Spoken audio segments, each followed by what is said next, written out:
go. All right. Welcome back. Welcome in. Found us once again. Shoot the gap. The Rabbit Hole Fantasy Football Focus Show here to help you to be gruntled with your fantasy football team and your fantasy football decisions. I am your host, your humble host, Brian the Amigo Baldwin. I am honored to introduce Connor the Gut Marshall. How you doing today, Connor? I'm doing good, man. I am nervous. Our fantasy draft is in 2 days. I know, man, right? Yeah, dude, it's right around the corner. 48 hours. Yeah, it's going to be here before you know it. Yeah, and it's difficult to plan. It really is because you just don't know what's going to happen. There's a lot of wild cards. A lot of wild cards in our league, so we'll see what happens there. It is now the 191st show, August 25th, in this hopeful year of our Lord. And man, do we have a good show for you today. So I know a lot of shows right now, they're doing mock drafts, the rankings and things of that sort. But we're going to be kind of doing a little bit of a ranking show, but a little different. What we're going to talk about is our favorite quarterback and wide receiver stacks. And we're going to be talking about running back handcuffs. It's really cool because there's some quarterbacks out there that we're not sure exactly, or I'm not sure. I'm going to ask Connor to help clarify to me what stacks would be good for these quarterbacks, and some running backs that I'm not sure who the actual handcuffs are. So I'm going to turn to the gut. Yeah, Connor, who's usually pretty in tune on things like this. So it's going to be a fun show. Know who I'm fucking over. That's what's nice to exactly. Yeah, that's his expertise is going for the handcuffs. So yeah, we're in for a ride today. We're in for a ride. All right. So first though, before we start talking about that, there's a couple of news items I want to talk about here real quick. Just get your opinion. So news that was announced today: the Washington Commanders and wide receiver Terry McLaurin have agreed on a 3-year, $96 million deal, effectively ending his holdout. So since there's about 2 weeks until they open their season up against the Giants on September 7th, is that enough time, Connor, for McLaurin to get into football playing shape? No. That's analysis. No, it's not. That's analysis for you. No. Well, the math is it's such an easy answer that the math is very fast. No, he's not going to be in shape in time. Thumb down emoji. But I mean, didn't he kind of pull this shit last year? Yeah, he did this, and also now, do you think that injury that he had, was that real, or was that a holdout injury? I think it was a financial injury. Yeah, I think you're right. I think you're right. So that if you're looking at McLaurin and you're thinking about, he's often injured, I think that was kind of a little bit on the BS meter. So I think we're okay on that one. But yeah, he did this last year. But did he start off fast last year, Connor? Do you remember? I thought he did. Yeah. So that means, if he pulled this last year, he should be okay. I think it's going to be a little bit of him and Debo cannibalizing each other's fantasy value. So honestly, it really comes down to a value kind of thing. Of where are you getting them? We just the Shoot the Gap chat just had a spirited debate about the value of Scary Terry, and at the end of it, we were all able to concur that Scary Terry is not worth a 4th round pick. I've been doing like a mock or two in the last couple of days to kind of get acclimated with the ADP, and sometimes I've seen him gone in like the 5th or the 6th round, and I think that's where he should be going. Okay. And I think now that Scary Terry's back, that bumps down Debo to like the 10th or the 11th. So if they fall there in your league, get him there, but don't pay more than that. Wow. Okay. And that's a 10-man league, right? That you're talking about? Okay. Yeah, that's interesting. Yeah, I was surprised this morning whenever I went and did a mock, and the ADPs were the same as they were going into the weekend. So either they haven't adjusted, or man, the ADPs have been right on the whole time. So I don't know. There's also just a lot of variance in mocks. Because people always go more chalk in a mock than they do in a real one. Chalk in a mock. I agree about the Debo Samuel. Now, remember a couple of I don't think it was last preseason, but the previous preseason game, Debo Samuel started. He got the first carry. he got the first carry for the Commanders. Do you think that maybe Samuels is back to being a running back threat? I don't think he ever left. Oh, Let's read in between the lines. They got rid of Brian Thomas Jr. ooh, okay. Okay. Looking at and jump to the next bit of news. And sorry about it blinking out there You're for good. everybody. Yeah, I don't know if you saw that or not, but yeah, but we're making it work, making it work. Make it work. Staying with the staying with the Commander. Okay, so Terry McLaurin, you said round 5 and 6 and 10 man. So that makes him. Does that make him a 4th round then in 12th man? I think it makes him a 5th. A 5th in Hard 12 man. hard Wow. 5th. Okay. Okay. Yeah. One thing that I was trying to illustrate that Connor pointed out that I did it in an incorrect manner, which I appreciate. Thank you. Is that Terry McLaurin can be. Don't forget that Terry McLaurin can get shut down pretty easily by above average cornerbacks. And last year that was the case, and he didn't have Deebo Samuel to worry about, who been in camp the whole time, and now Deebo Samuel, is back. What does it do to Jaden Daniels? Were you ever moving Daniels because of the McLaurin thing? No. He's just such an upside player, and he's not even really as expensive as he could be. So, I was never really fading him in any of my fantasy outlooks.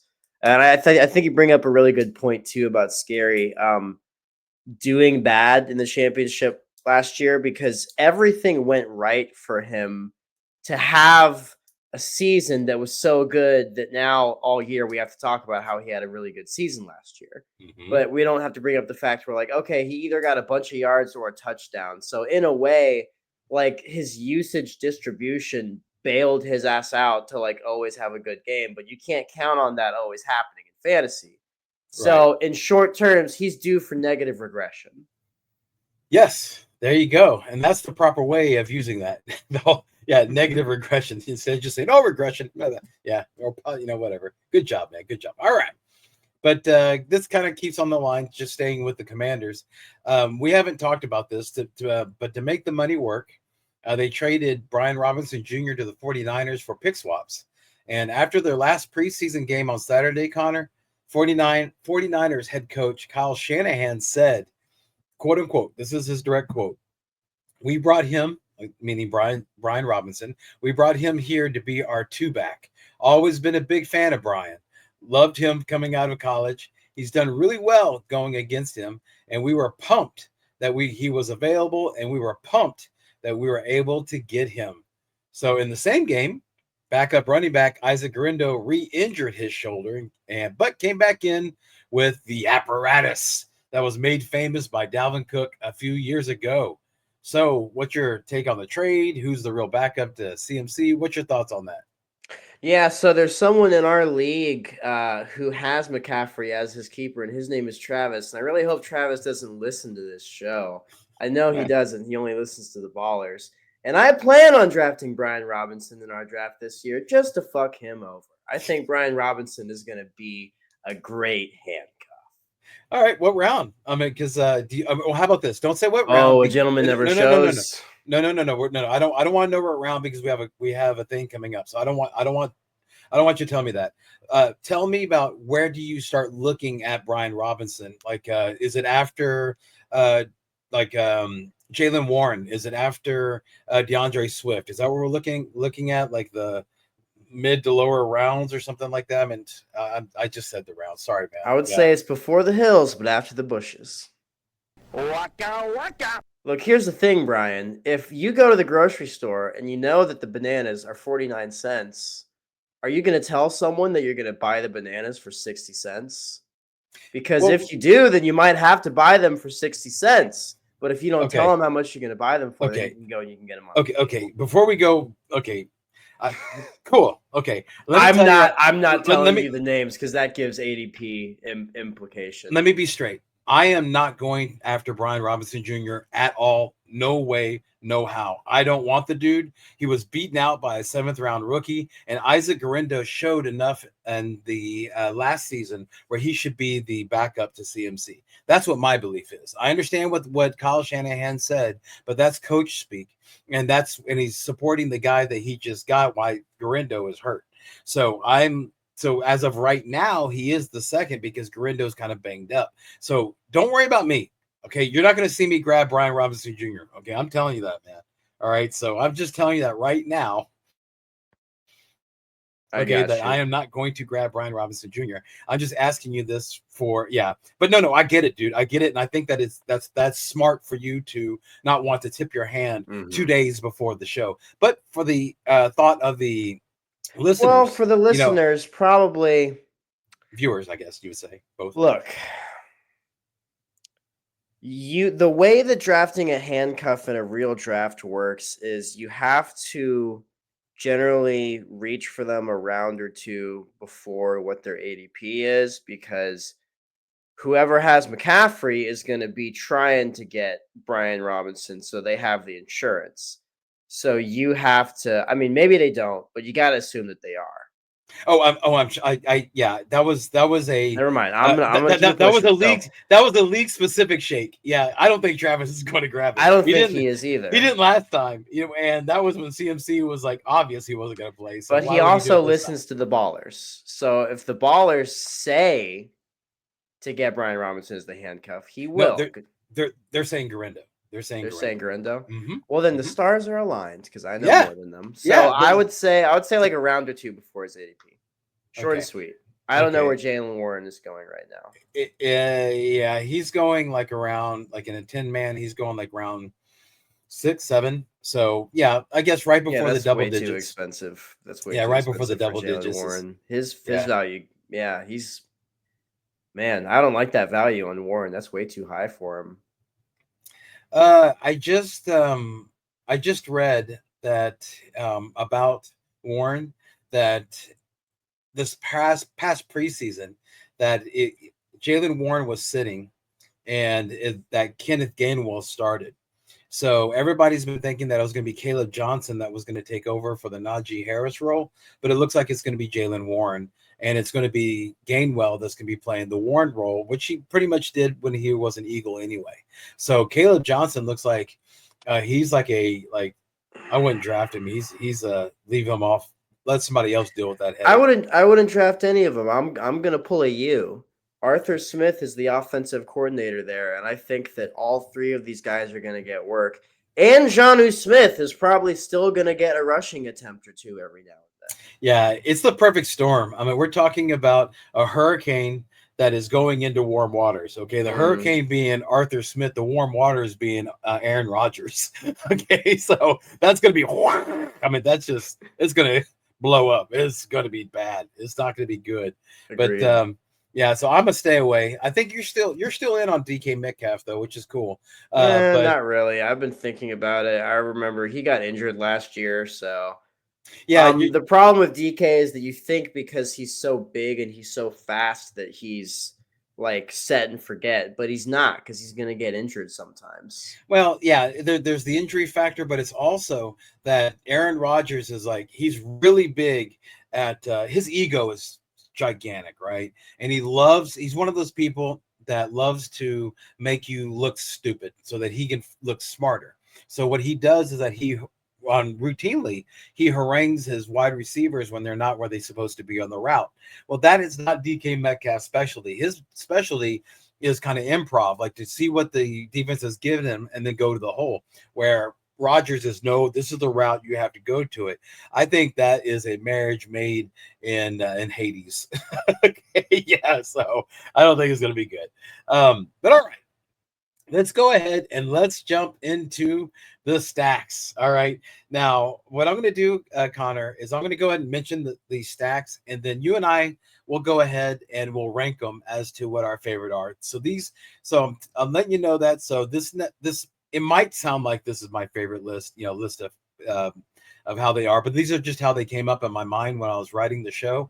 But we're going to go ahead and talk about which ones are our favorites, and then together, Connor, we'll rank them as to what our favorite stacks are. Sound good?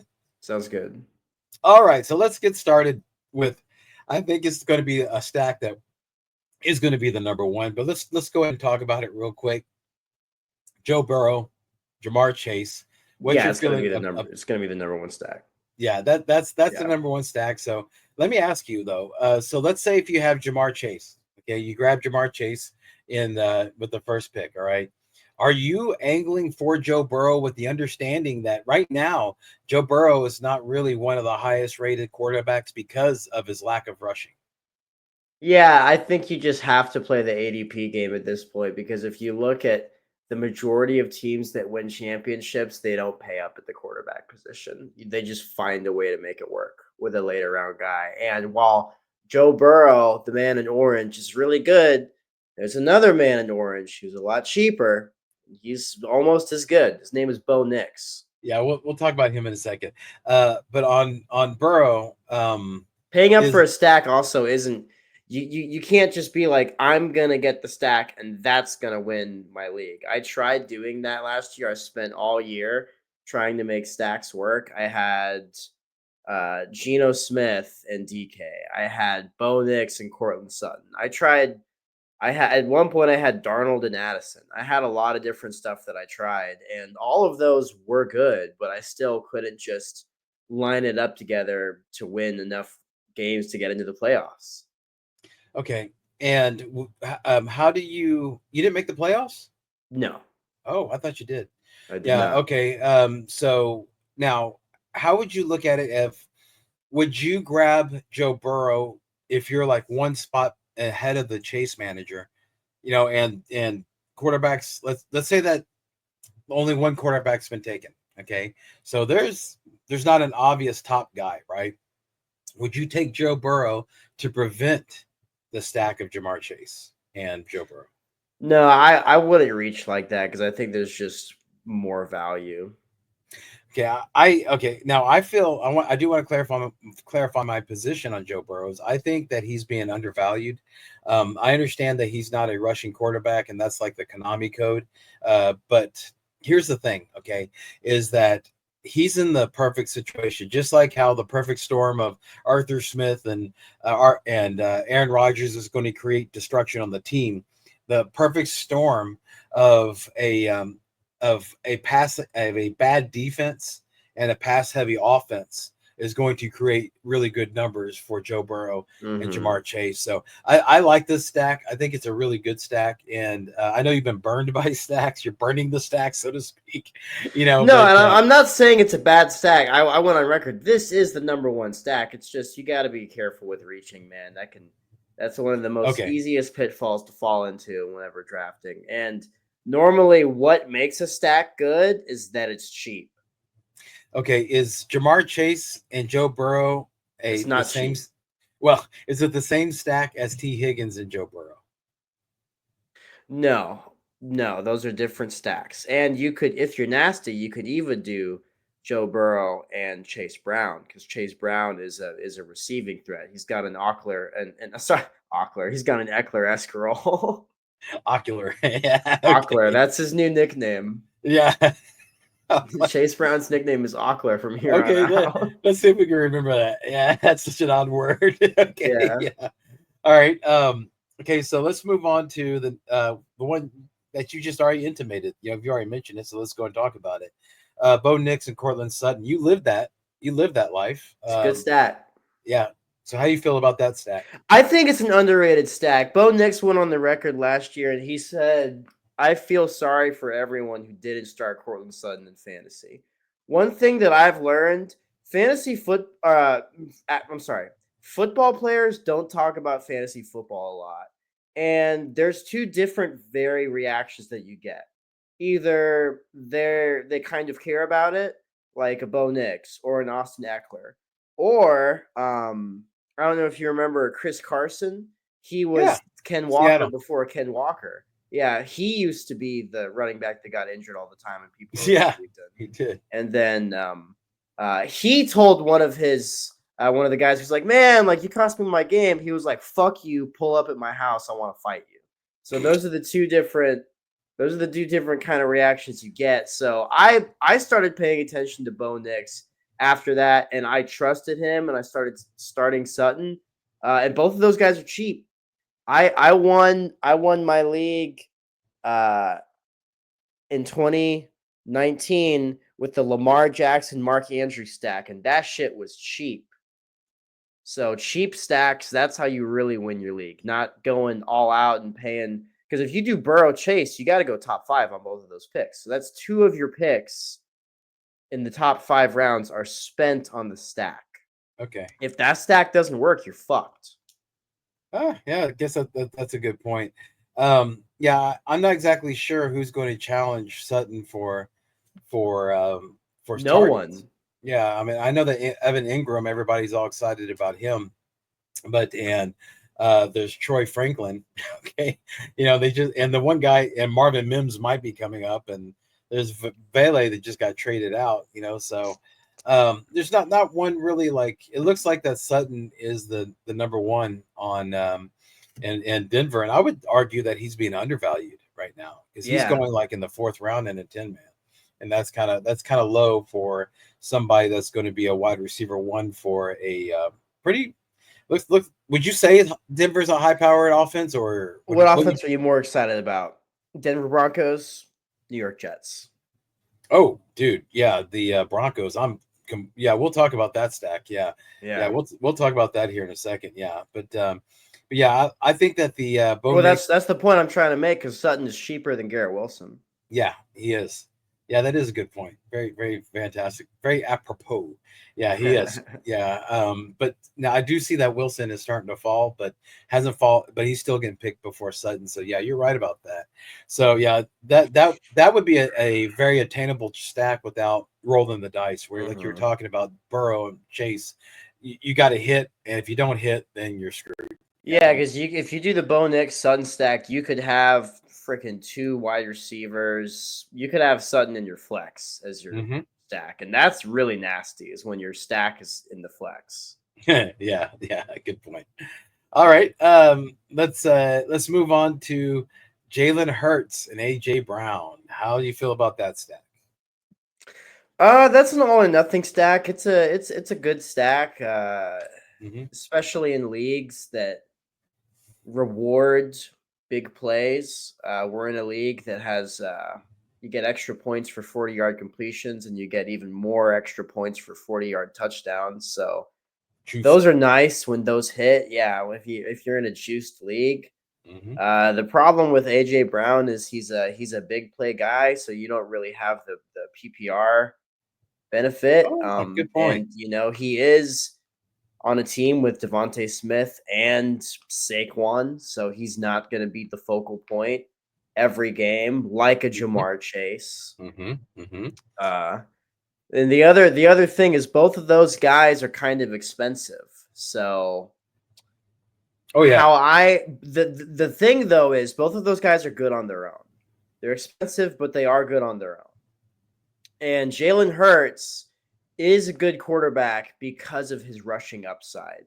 So he is versatile because you can have him as the stack, and the stack is good. And when that hits, it's great. But he's still safe because he's going to fucking do a tush-push touchdown every game. He's going to get 30 touchdowns on the ground. It's interesting. Yeah, because I think he got like 14 last or 16. Yeah, it's basically a touchdown a game. Yeah, I guess you're right. Yeah, it basically is. Yeah, so you're good point on that. Yeah.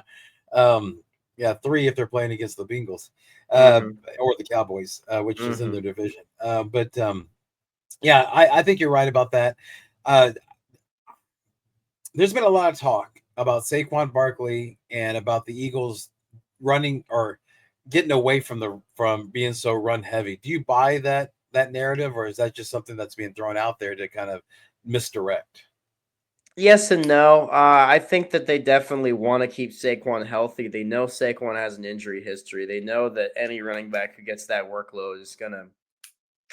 No, I mean they saw McCaffrey. The Eagles and the Niners are the 2 teams that have been able to go toe to toe with the Chiefs, and the Niners tried it with McCaffrey, didn't work. So, the Eagles are probably going to get away from the run, but then when they get in the playoffs, they're going to go back to giving Barkley like Got it. monster workload. Okay, we'll talk about Barkley when we get to the handcuff section. All right. Yeah, I was about to talk about this. Let's do that. I love All right. Shipleys. Waka. Nice. That's what we call in the business a cliffhanger. All right, so let's move on to Jaden Daniels and Terry McLaurin. How are you feeling about that stack? I think we talked a little bit about McLaurin, so we don't have to go too deep into it because we've already addressed that. Everything that I just said about the deep ball connection benefit of AJ Brown and Jalen Hurts that applies to Jaden Daniels and Scary Terry as well. I think what Brian just said, everything that we already talked about, Scary Terry, all of that. It is the cheaper I will say it's the cheaper version of the Jalen Hurts AJ Brown stack because Jaden Daniels, mobile quarterback, safe floor, high upside. They get to play the Cowboys twice a year. Yeah, you do need to account for those things. The division you're in matters. The kind of stadium you're in matters. Yeah, you're right about that. So I meant to do this. So I like it. Okay, I meant to do it as we went along. I meant to do this, but I kind of got sidetracked. But so let's do this. Is Jalen Hurts and AJ Brown better than the Bo Nix and Cortland Sutton stack?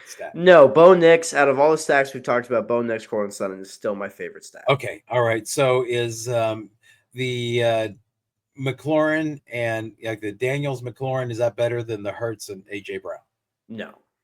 Okay, so we have we have the Burrow, Chase, Nix, Sutton, and then Hurts, Brown. Okay, all right. I just figured let's do it as we're analyzing them. No, yeah, for sure. Yeah, just as we're going down. To then we can maybe make a graphic or something.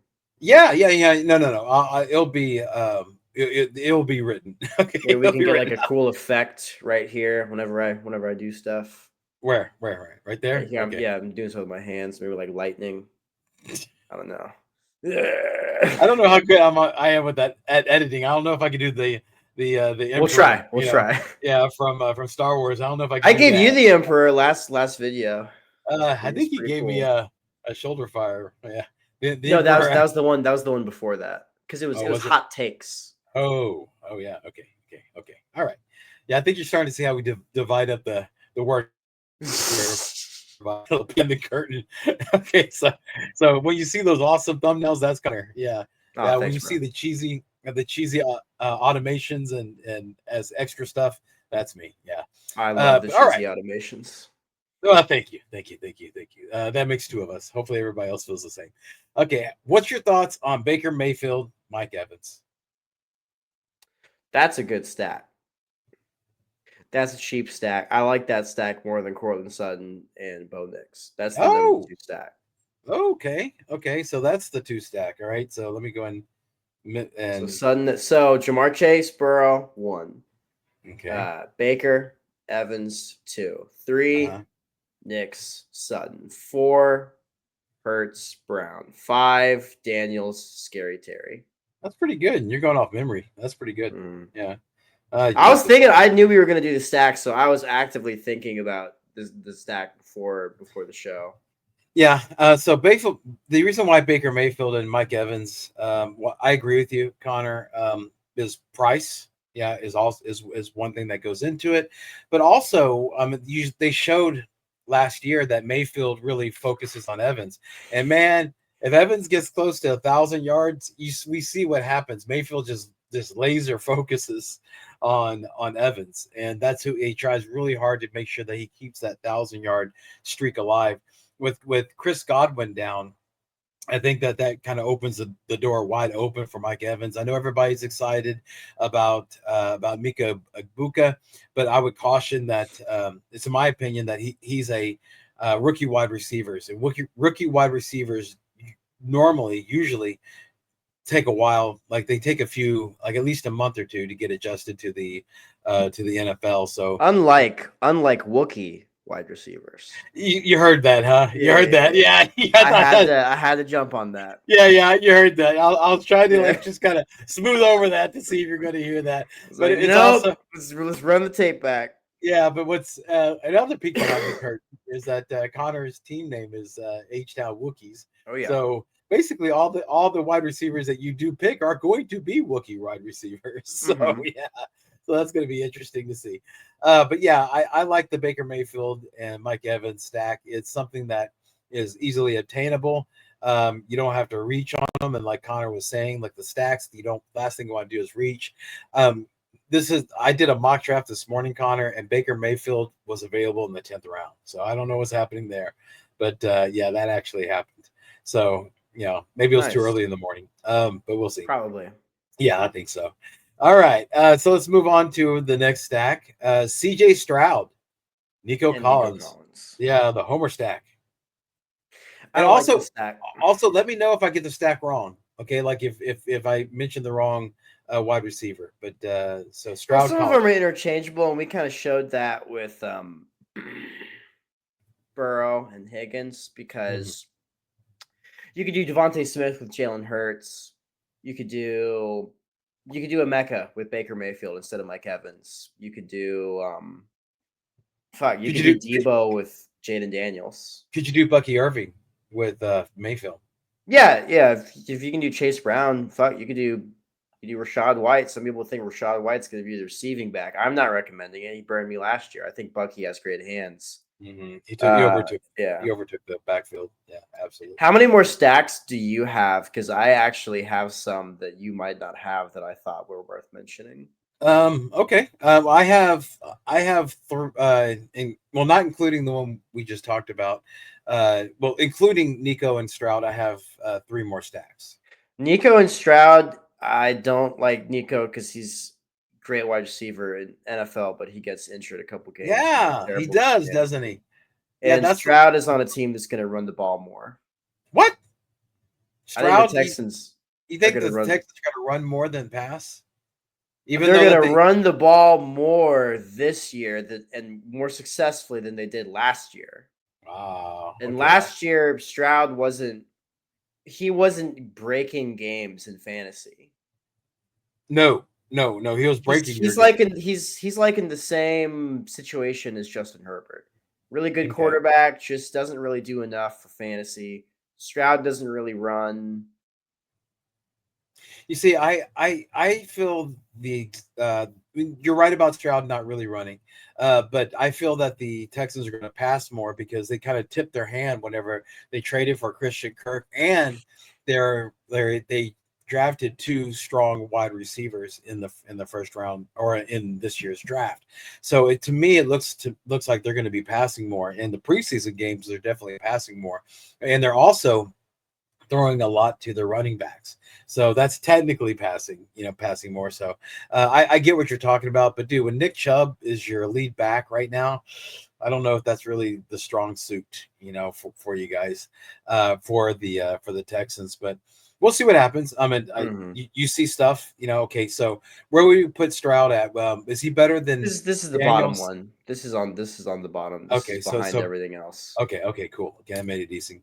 All right, let me get 2 more in, and then let's see if that's what she said. Let's see if I hit on any of the ones that you did. So Dak Prescott and CeeDee Lamb. That's a cheap one. That's well, CeeDee Lamb goes first round. Not bad. Yeah, but Dak's cheap. Mm-hmm. Yeah. So, I'm gonna be saucy, and I'm gonna say I'd rather go Dak and George Pickens. Oh, okay. All right. I've never been the biggest. Yeah, like CeeDee's good, but I don't know. I've just never been the biggest CeeDee guy, and I've never been big on going Dak in fantasy either. And I think George Pickens is a little higher upside, and I think he's a fine flex play. So I like having Dak and George, who are both cheap, and you can put George into flex. Okay. CeeDee Lamb, I like this stack a lot. And the reason why is, again, the perfect storm, bad defense. Bad defense. And you got the added bonus of they're running their backfields. I mean, come on, man. Mm-hmm. I mean, that backfield stinks. So the only way they're going to make points is by passing. So, yeah, the George Pickens, that is a good one to throw out there. I have breaking news. Yeah, so do I. You want to say it? No, you're gonna say it because it This is sounds my cooler. guy. Yeah, it's it's coming. It's cooler coming from you. But let me go and finish this last point on Dak Prescott, Okay. and we'll go and talk about it. But I don't trust Dak Prescott. That's the whole point. I don't think he's going to last the full season, and so that's where I would be a little worried about that. Go ahead, break the news. Jacoby Meyers has requested a trade, and I'm going to give my way too early prediction, and I'm going to say that he gets traded to the Bills. Oh, that's definitely a team that needs a wide receiver. Yeah, And he's definitely the kind of wide receiver that the Bills would trade for. Not or very good. Doesn't really seem like the guy they should have traded for, but now he's on the Bills. yeah, you're right. That they did that with Amari Cooper. So And what's his name from the Chargers? Exactly. You can't even remember his name. I think it starts with no, a D. go ahead. Say the name. No, I don't know. I just think it starts with a D. Palmer. Joshua Josh Palmer. Palmer. Yeah. Okay, yeah. Palmer. Yeah. Josh Palmer. Palmer. Yeah. Ockler. Yeah. Yeah. He will be okay. Let's say if he doesn't end on the Bills, how are you looking at Shakir? How are you looking at Keon Coleman with Not none of them? not if he's traded there, it becomes a clusterfuck again. Okay. Okay. All right. Yeah, that's and so what does that do for the receiving options for the Raiders? There's only one. It's Brock Bowers. So that shoots him to the moon, huh? He's already on there. This sends him to Mars. To Mars. I see. Okay. All right. To the end of the galaxy. Yeah, that's to the galaxy. Okay. All right. So yeah. So how would you put Dak Prescott and CeeDee Lamb comparable to Nico Collins? It's on the bottom, right ahead of CJ and Nico. Okay. So there's CJ. So okay. All right. We've done 7 now, right? Yep. We got one last one Let's that see I if have. I want to see if I can get them off memory. So let's do the last one, and then I'll see if I can get all 8 off memory. Oh, all right, cool.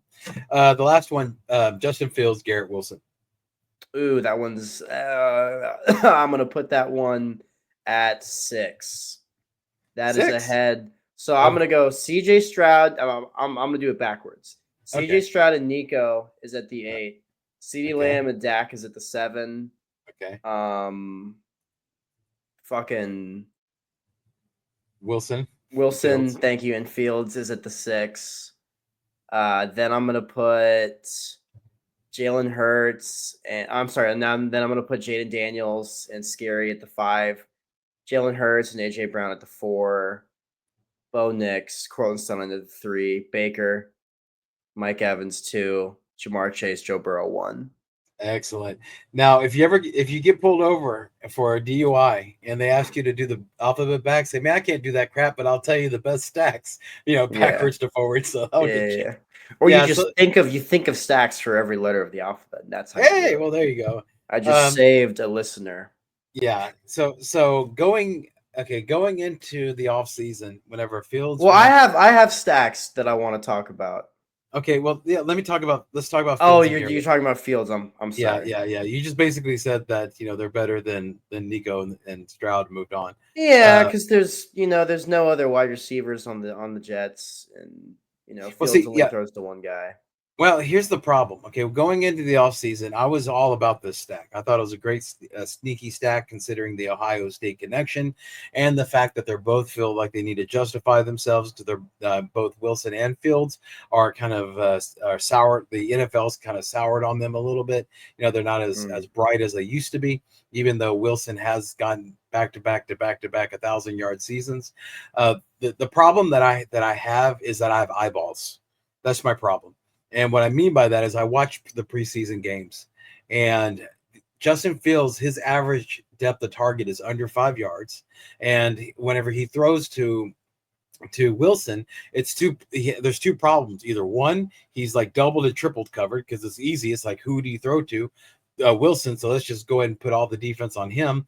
And whenever he was in a spot where they could get him, Fields overthrew him.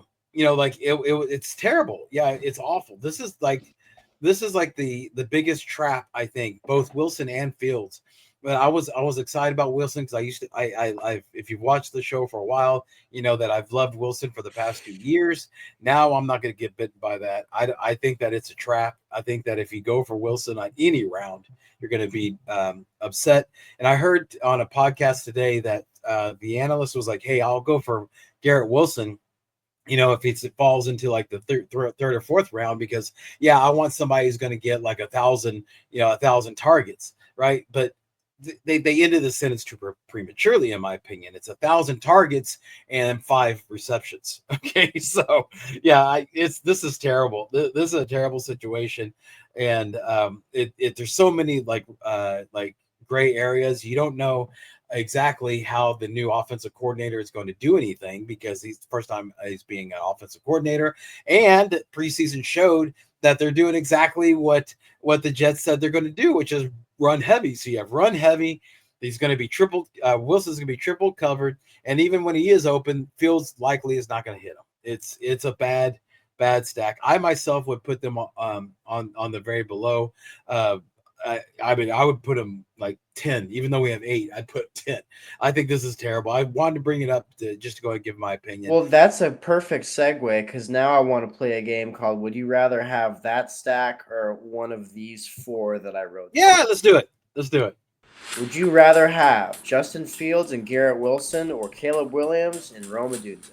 Caleb Williams, Rome Odunze. There's been a lot of reports out of camp of their connection, and there's also been reports of DJ Moore kind of slowing down a little bit. If you watched preseason, then you saw that. And coming into the season, Rome Odunze and Caleb Williams already had a chemistry because they roomed together when they went through all the draft preparation and Senior Bowl and everything like that. So yeah, there's absolutely a connection there. And so yeah, I would rather have Caleb Williams, and I would rather and Odunze, and also the offensive line should be better than the Jets.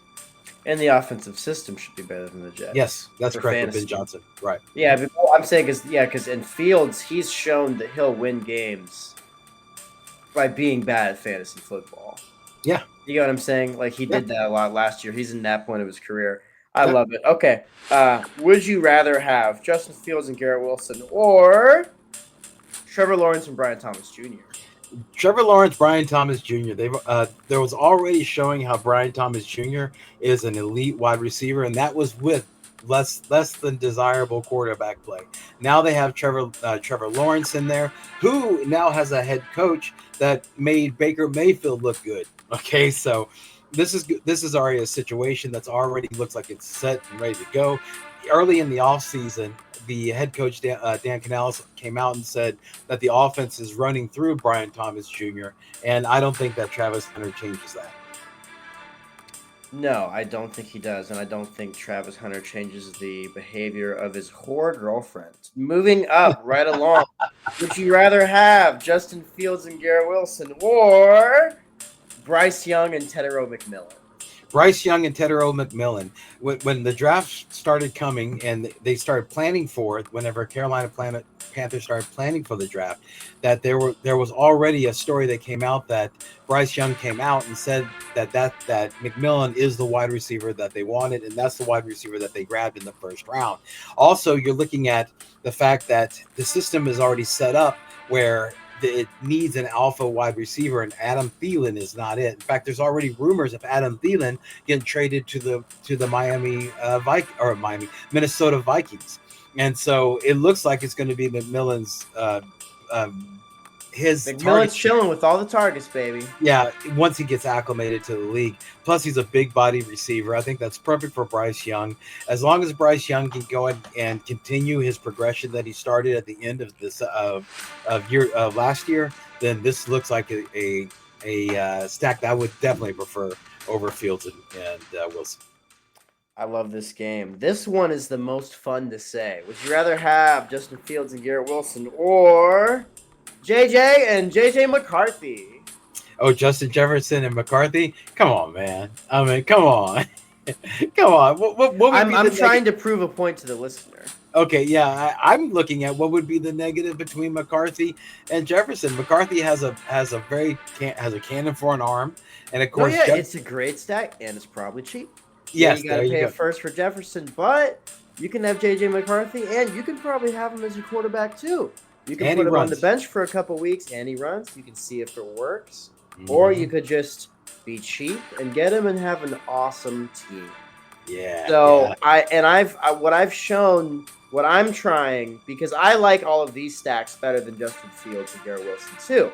I'm trying to show the listener through this game that what's great about the stack is that there are a lot of them. Yes. And there's a lot of different right now. There's a lot of different fun theories that you could craft. And the problem with the Justin Fields Garrett Wilson stack is I did a pros and cons list, right? So the pros is that there's all this implied value. If you want to just like cliff notes everything that everyone says about that situation, it's implied value.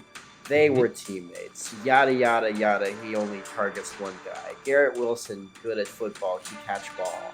Like that's what it is, right? But if you look over at the cons section, the implied value is a lie. That's what we figured out today. So that boils it down to nothing. Like the Willy Wonka, you get nothing. Like that's You what get you're nothing. looking at. You get nothing, sir. Caleb Williams, Odunze. There's actual value there. Great offense. Great offensive line. Trevor Lawrence and Brian Thomas Jr. Whenever Trevor Lawrence is healthy, he throws for 4,000 yards. Yeah. He could have a great season. Bryce Young, Tedero McMillan, you said it yourself. He's getting better. That's another guy you can have as the quarterback too on your. You can have both of those guys on your bench. That's a bench stack. You can have a normal stack and then a bench stack. There's levels to this shit.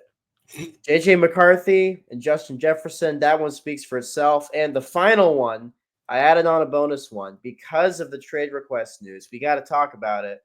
Would you rather have Justin Fields and Garrett Wilson or Geno Smith and Brock Bowers? Of course, Geno Smith, Brock Bowers. Come on, man. That's going to be a great stack this year. Yeah, so one thing that you also equally illustrated is stay away from Justin Fields and Garrett Wilson. Yeah, we talked about like 11 stacks today, and I'm doing what Brian's doing. That's the worst stack. That's worse than Nico. Let's just stay away from it. All right, let's move on to handcuffs now. This one can be a little tricky, so let's talk about who they are. And I don't know if we should. Well, yeah, we can do. I don't know if we should do our favorite ones. I mean, we don't. I don't think we need to rank them 1 through whatever. The stacks I thought was important. Okay, we can. We can get expansive. It's the last show before the draft. Yeah, it is. It is. Okay. With that idea, I'm also looking at the time. I want to make sure and stay within. Fuck the time. Time. Okay. All right. Well, no, not the band. The band's awesome. So, yeah, you're talking about the link. Yeah. All right. So, Kenneth Walker and Zach Charbonnet. This is probably my favorite handcuff because I really like. There's certain teams that like I just have the heartbeat on. I don't know what it is, but I'm just able to read the Seahawks running back situation because back when Chris Carson was there, I was like, nah, it's going to be Rashad Penny. And now that Kenneth Walker is there, it's like, nah, it's going to be Zach Charbonnet. And I've hit both times. Yeah. So would you draft, like, let's say if Charbonnet, like in a 10-man fell to like the 4th round, would you be interested in him? You're looking at maybe, let's say you already got your RB2. All right. Would you see it? That's way too high for Charbonnet. Or no, excuse me. Walker. Excuse me. Did I say Charbonnet? I mean, I meant to say Walker.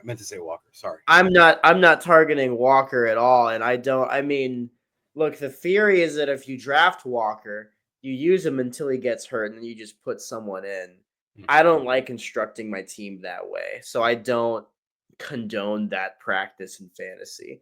I would much rather draft Zach Charbonnet in like the double-digit rounds, put him on my bench, wait for Kenneth Walker to get injured, and then put him in like the flex or something.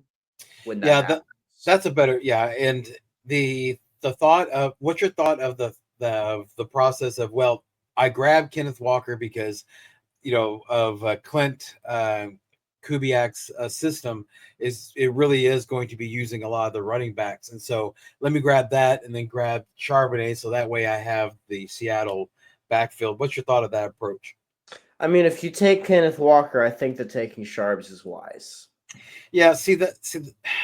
I think you're right though, about the only person you should really focus on is Charbonnet, because you're kind of, you're kind of just you're wasting a roster spot because there's always going to be one guy there that's not going to be useful type of thing, and so and Kenneth Walker is going to be a headache, and this whole situation, in my opinion, is going to be a headache until right before kickoff. So if you're in a situation where you're able to monitor like all the news all the way up right into kickoff, then yeah, Charbonnet is a great pick. But if you're one of these people that just you set your lineup like on Saturday, then you just move on, then don't even play with Seattle backfield. But yeah, I think I agree with Connor. I really like this because it last year, whenever Walker was hurt, Zach Charbonnet had elite numbers. So you're not wrong about that.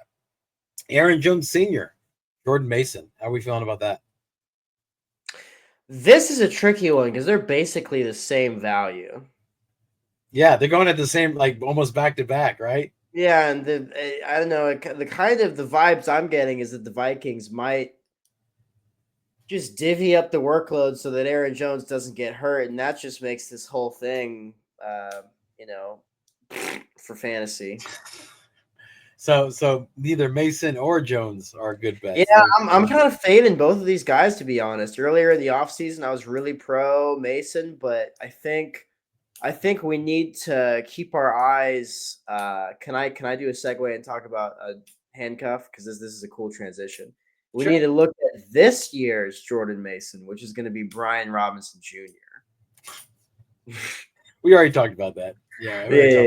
I prefer getting Brian Robinson Jr. than Jordan Mason. Okay. I'm not, just the upside isn't there. Okay, so I like Jordan Mason a lot. And the reason why is that Aaron Jones is interesting because for the longest time, Aaron Jones was just called Aaron Jones. But if you look at him now, they made sure to put that senior on there. Okay, so now it's Aaron Jones Senior, just to kind of almost like to imply to everybody, like, hey, he's old. And he's that old Mary ain't what she used to be, type of thing. Oh, I thought you were gonna go the dad strength. No. Old man strength. No. What I'm going. So you're not pro Aaron Jones, no, Senior. No. And I am definitely pro Jordan Mason. Whenever in the beginning of the offseason, the 49ers put a second round tender on him. So in order to even get him, the Vikings had to give up a second rounder. Then they turned around and they gave him a 2-year extension, which 100% shows that he's going to be in their plans. Jordan Mason was amazing as a backup for Christian McCaffrey, and now he's going to be playing in a dome. So in my opinion, he's going to have less chance of getting injured. So it looks like he's going to take over that backfield. So I like the Jordan Mason. I would not at all spend a draft pick on Aaron Jones. I think that's just like you're setting yourself up for a lot of weeping and gnashing of teeth. Okay, so I would just go ahead and go with Jordan Mason. So I like Jordan Mason. This is where we're a little bit different on. But you like the CMC Brian Robinson better than the Jordan Mason and Aaron Jones. Yeah, but I don't have anything out for the Aaron Jones Senior manager, so yeah. So yeah, and this is why I'm saying it's difficult to rank them, because how do you rank those two? How do you rank all that? Rank hate. That's you can't rank malice. Those are right. Different dimensions. Right. So it's hard to rank. All right. So how about Jahmyr Gibbs and David Montgomery? I'm fading Montgomery this year, man. That's been my guy. Yeah, it has. I feel like the Daniel Day-Lewis "I've abandoned my child" meme. That's how I feel. I've abandoned my boy. That's how I feel. That's my dude. I've been an advocate for him since he entered the league. I remember you and me watched him in his first NFL game ever, and I remember we said, man, like the longer the game goes, like the angrier and the stronger he gets. It's like every hit makes him a little stronger. Yeah, you've loved D-Mont. Yeah. From the Chicago days. Yeah. So you've I'm gonna say his name. I always used to say it, David Montgomery. He's a good player, but I think it's Gibbs' time. The offensive line is bad. Ben Johnson is gone. You got to remember, the reason why David Montgomery was so good last year was because he always scored a touchdown, because he had Ben Johnson and a really good offensive line. So he's due some negative regression. Okay, so if Jahmyr Gibbs gets hurt, What do you think's I going to don't happen? think he's going to get hurt. I think Well, let's Montgomery's see if he going to get does. hurt. Oh, you think Montgomery's getting hurt before McGibbs does? Wow. He gets Okay. hurt every year. He does, doesn't he? Yeah, you're not wrong about that. So yeah, okay. All those make a lot of sense. Make a lot of sense. And I'm the David Montgomery guy. So you do you, but I'm telling you, man, I'm jumping ship before it's too late. 2025 is a unique year because my ride or die was Garrett Wilson, and now I'm fading away. I faded him. I'm away from Garrett Wilson, and your ride or die was David Montgomery, and you're doing the same. So maybe we're getting smarter players. We'll see. We'll see how the season goes. Knowing my luck, this is whenever Garrett Wilson explodes. It does everything like I hope for. Yeah, Triple crown winner, Triple Garrett crown. Wilson, Yeah. and 22 touchdowns for David Montgomery. We're just like, no. Your luck holds fine. Mine is the one that has problems. Yeah, so I think you're gonna be fine. I end up drafting Garrett Wilson. You probably will. Yeah. Yeah. So we'll see. Yeah. Bijan Robinson, Tyler Bijan. Algier. Mm-hmm. This one's no fun for me. No, because Bijan is too good. And he is Superman. He is scientifically proven that he cannot, will not, could not get injured this year.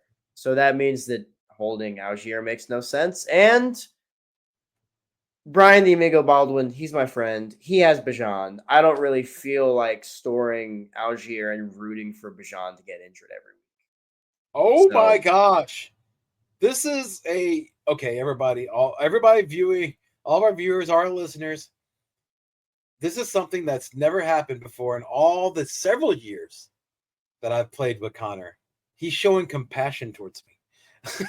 He's never. I've done it on occasion. You've done that as a friend every time. Every time on a friend that you're an awesome friend, and I'm very blessed that you're in my life. 100%. Oh, I get what you're saying, but whenever we're on the field, fantasy football. Yeah. Whenever we're on the field.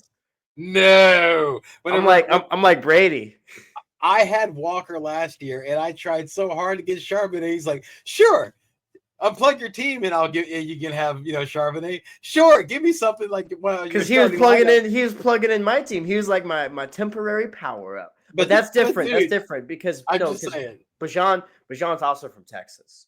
I can't root for a Longhorn to get injured. I don't like Kenneth Walker. You know better than to draft him because I'm going to get Sharps. That's on you. Just like if you draft any of these other guys, I'm getting your fucking handcuff. But Bijan, he's untouchable. That's your one. Wow. Still, that's your one. You showing any type of anything other than viciousness towards me on the fantasy football field is amazing. So 2025 Thank you, brother. is definitely an odd year. Yeah. So, but yeah, two words: threat detection. If you want to win, you got to take out the biggest threats. Oh, geez, I am not a threat. Yeah, I'm the Forrest Gump of fantasy football. Just keep thinking that. We've both won 3 times, right? Mm-hmm. Yeah, there you go. This could be the deciding factor. Yeah, who's gonna get it? We'll see. Yeah.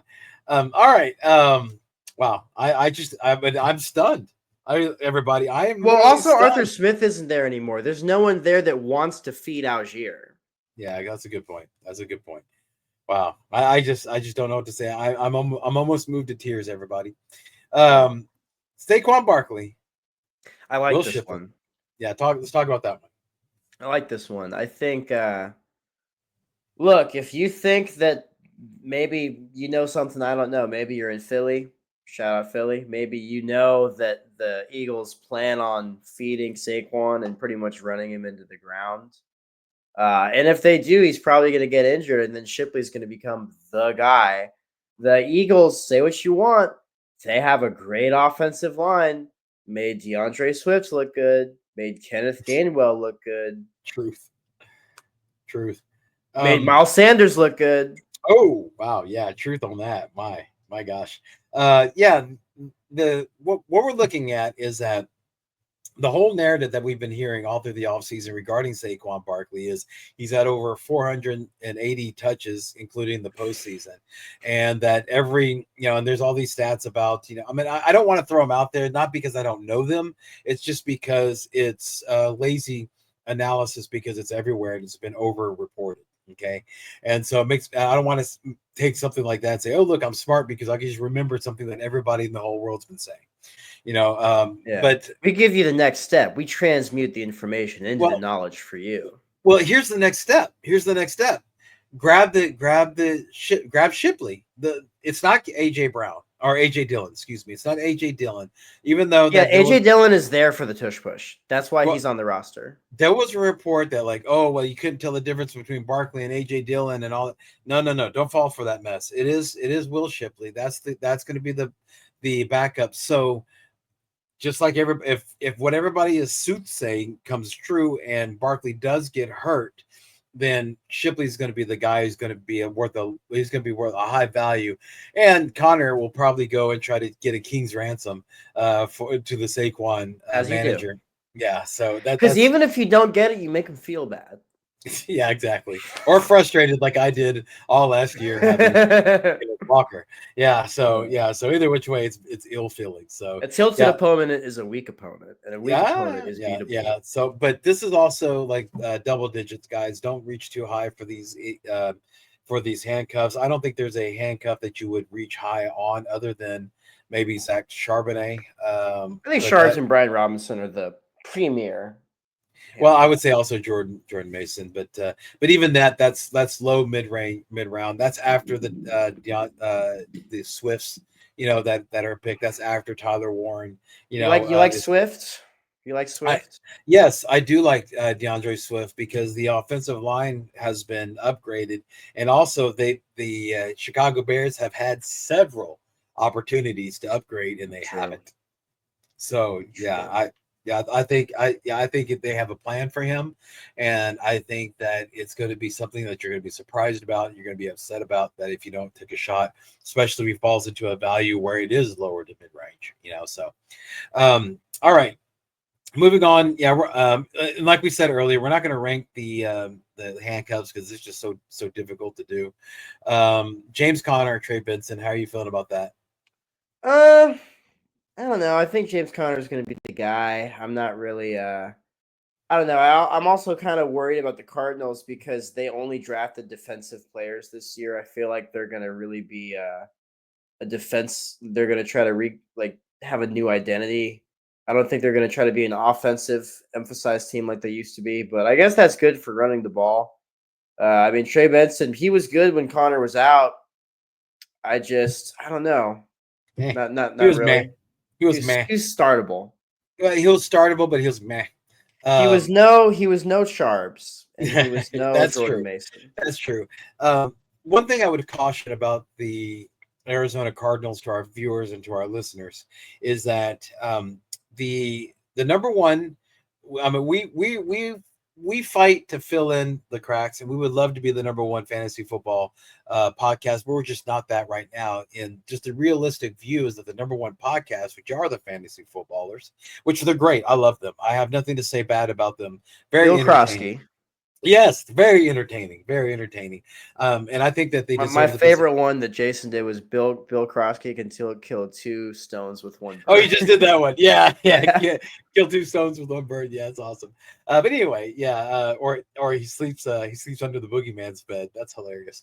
Mm-hmm. But anyway, point is that these guys are based out of Arizona, and as much as they say that they're not, there's a lot of homerism that is applied there. And since they're the number one podcast, a lot of podcasts follow their lead. That's one thing we don't do, and I hope that you understand that, is that we go against the grain to give you different ideas to help you make a good decision about your roster. Because we're just not regurgitating what everybody else is saying.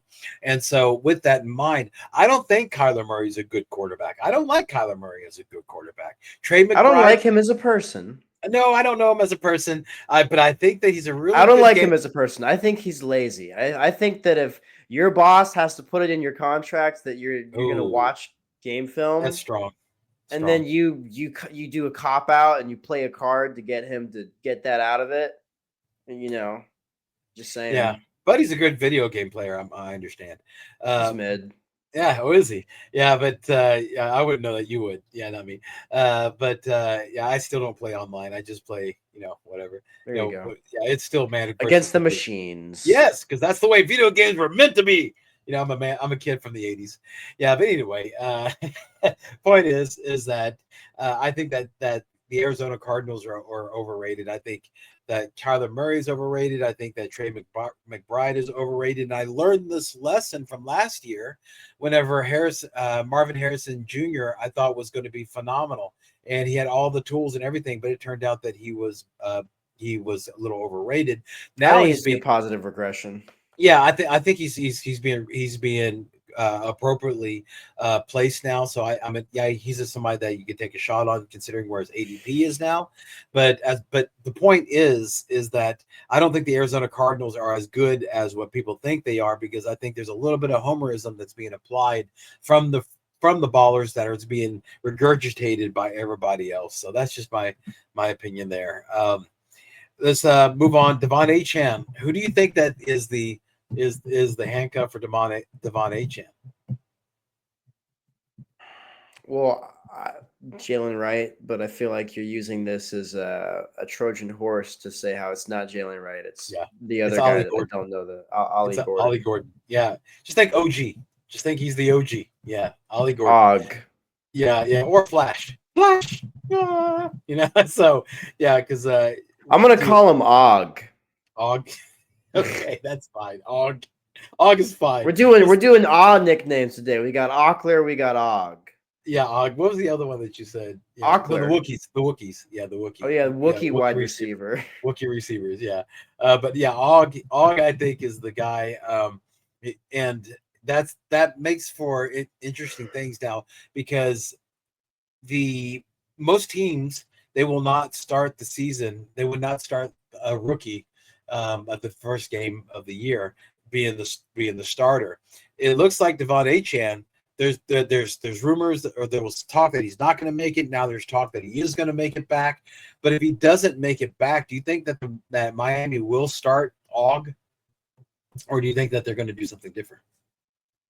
I think that Miami's offensive line is really bad, and you should be fading their running backs.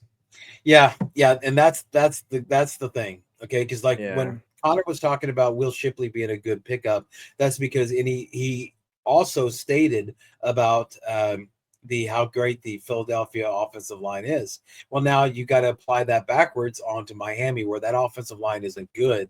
So even though Og would be the backup, how good is Og really going to be? Because Devon Achane is valuable because he's a pass catching back, and there's no Jonnu Smith. So 100%. That's a trap. Mm-hmm. Yeah. Well, we talked about Bucky Irving and Rachaad White, so no need to talk about that. James Cook, Ray Davis. I like James Cook. James Cook got paid. I'm in on James Cook. Yeah. Bills have less skills players than they had last year. Everyone's talking about how James Cook is due to regression. Yeah, he's probably not going to have 90 touchdowns like he had last year, but he could have 80. Still good. 85. Yeah. 85, maybe even 89. Just not 90. But 89 is still great for fantasy. What do you think of Ray Davis? I think that he's a good player, and I think that he's got grit. He's kind of like what's the Buccaneers guy? Is it something White? Tucker? Oh, Sean Tucker. No, yeah, Sean Tucker. Yeah. He's like that. He's like this, would he, could he guy. But James Cook, he's gonna catch a lot of passes. He's also gonna get a lot of work in the run game. And don't forget, the Bills use him a lot in the home stretch, especially your playoff games. They like to let their foot off the gas a little bit with Josh Allen, and that is great for James Cook for fantasy purposes. It's my feeling that if you grow up James Cook, then Ray Davis is a priority. Whenever James Cook was off the field, which was only just a couple of games, but when he was, Ray Davis was the one that exploded. It wasn't Ty Johnson. It was Ray Davis. And so that is Ty Johnson is 57 years old. Easy now. Yeah. You can still have old man strength at 57. Yeah. So he's so old that whenever he was in the league, they had the leather helmet. helmets. The leather helmets. Okay, yeah. He was so old they didn't have forward passes. Yeah. So, yeah, but no, James Cook. Yeah. So Ray Davis, I think, is an excellent handcuff to James Cook. So if you're listening, you're in our league, and if you see Connor take your handcuff, Connor's taking James Cook, go get Ray Davis and see if you can make a deal, because that's going to be that really is an excellent handcuff. So I like Ray Davis and as Connor talking to every member of the league, I won't trade anything for Ray Davis. Yeah, if I have James Cook, I don't care. James Cook just doesn't get off the field a lot, so you're going to be he really doesn't. He's really safe. Yeah, you're going to be holding on to that Ray Davis for quite a while. So maybe it might just be a pickup. If somebody gets hurt, and you just have an empty roster spot. You put somebody in the IR and have an empty roster spot. Kyron Williams, Blake Corum. Nah, Kyron Williams is that dude. Blake Corum is not that dude. Yeah, yeah, you're not that guy, pal. Yeah, I agree with you that. Yeah, I'm not exactly sure who the backup is for Kyron Williams, but I would not want to double invest. It's Puka. That's Puka. He's the backup running back. Well, no, he's the one who would benefit from that the injury. So you're not wrong about that. So yeah, I agree that if you have Kyron Williams, I wouldn't grab Big Corum. I think you just should go grab somebody else's backup, or maybe a better running back 3. Chuba Hubbard, Rico Dowdle. Oh boy, that backfield is ugly. That backfield is so ugly that it does not look better whenever you start drinking. Whoa! That backfield. Whew. That backfield could not get assaulted by Deshaun Watson or Ben Roethlisberger, even if they tried. Wow. Okay. I do not want to touch this. If I was stuck in a room with the Grinch and this running back field and an 11-foot pole, I would touch the Grinch with it before I touched it. Okay, all right. I'm on the opposite side. I think it's pretty obvious. They gave they gave Rico Dowdle a little bit of money. They gave the bag to Chuba Hubbard, and he did take all the majority of the work last year. I don't see how that's going to change this year. I think Chuba Hubbard's a really good. He is a good pick for your RB2 and flex. So I like Chuba Hubbard. Rico Dowdle showed that he can he can carry a load. Be the receiving back. He can make it a running back by committee. Yeah, he could do all that, but the whole conversation here, is Rico Dowdle a good handcuff to Chuba Hubbard? And I would say absolutely. I say he is.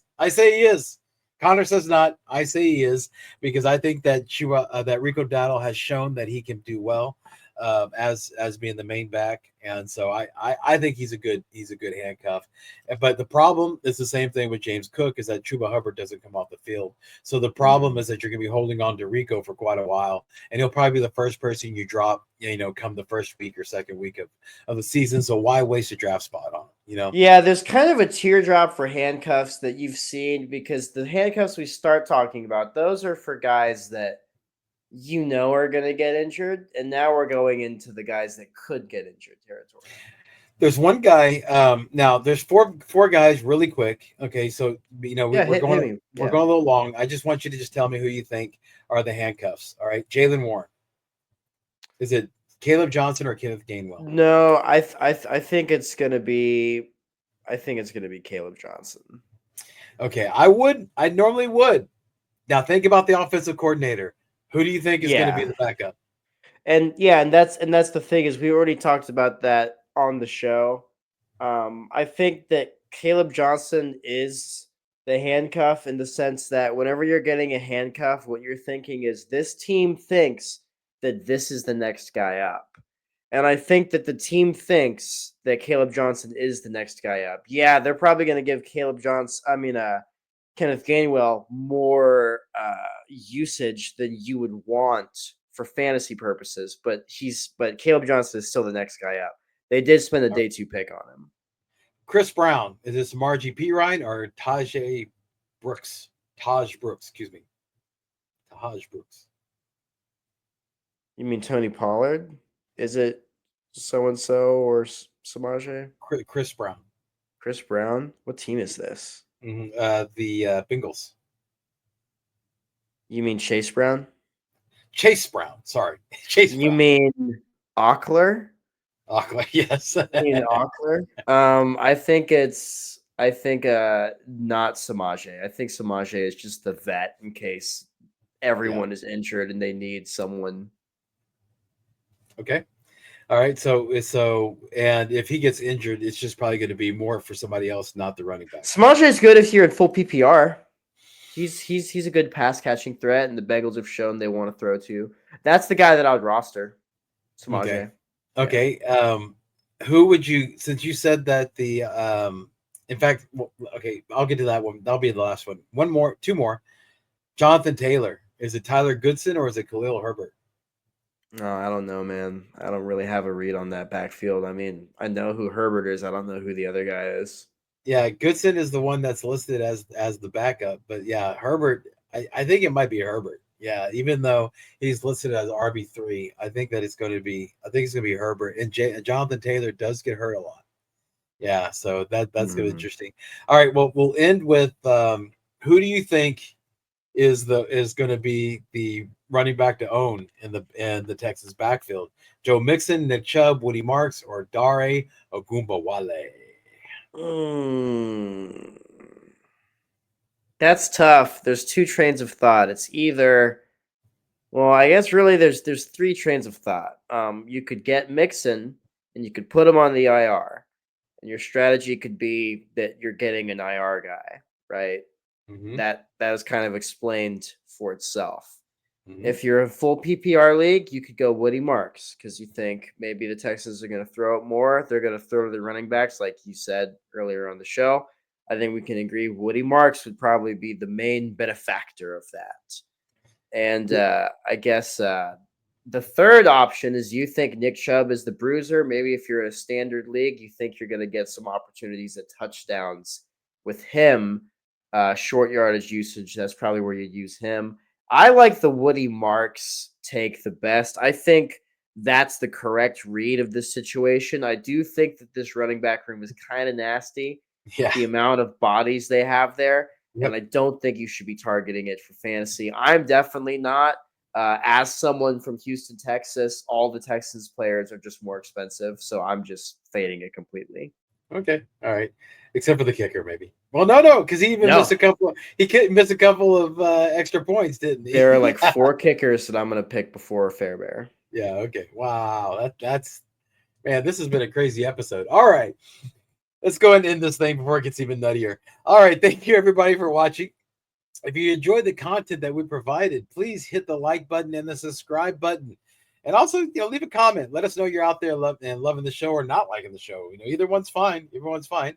And make sure to click the bell, all right? Because we have, as you can see right now, it was a little herky-jerky. I know we didn't have an episode last week. That was because I went on a retreat. I apologize. It was I went on a religious thing, so came back. I'm better. I'm in a good spot, but we're not gonna be so herky jerky.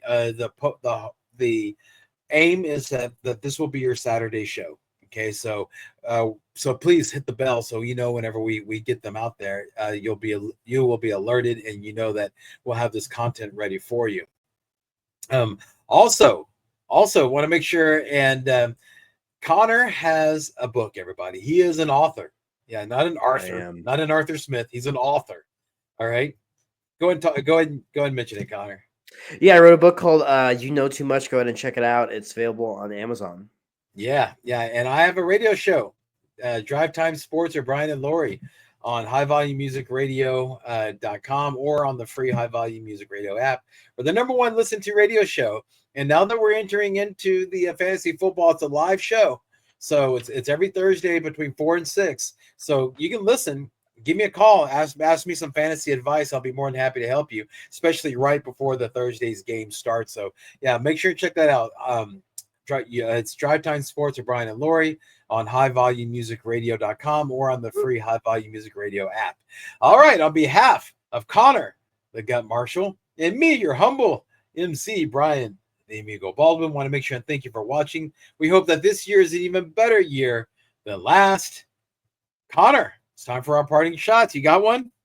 Can I do a breaking news really quickly before we end the Yeah. episode? Yeah. Mixon will miss the first 4 games, so you can put him in the IR. They just announced Texans are not activating running back Joe Mixon by the deadline, making him ineligible to play for at least the first 4 games this season due to an ankle injury. All right. Well, there you go.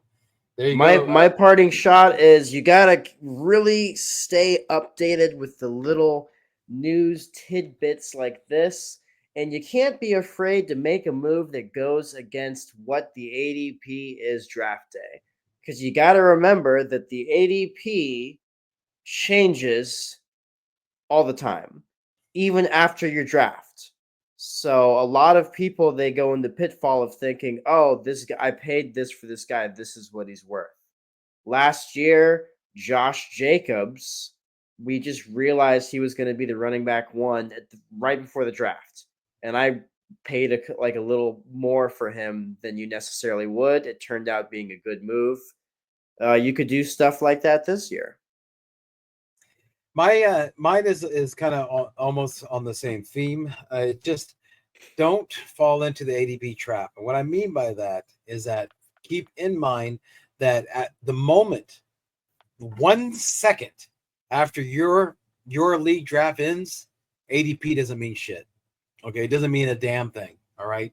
So with that in mind, grab the guys that you like and you believe in, even if the ADP is lower. Okay, grab them whenever you feel like you need this specific position. All right.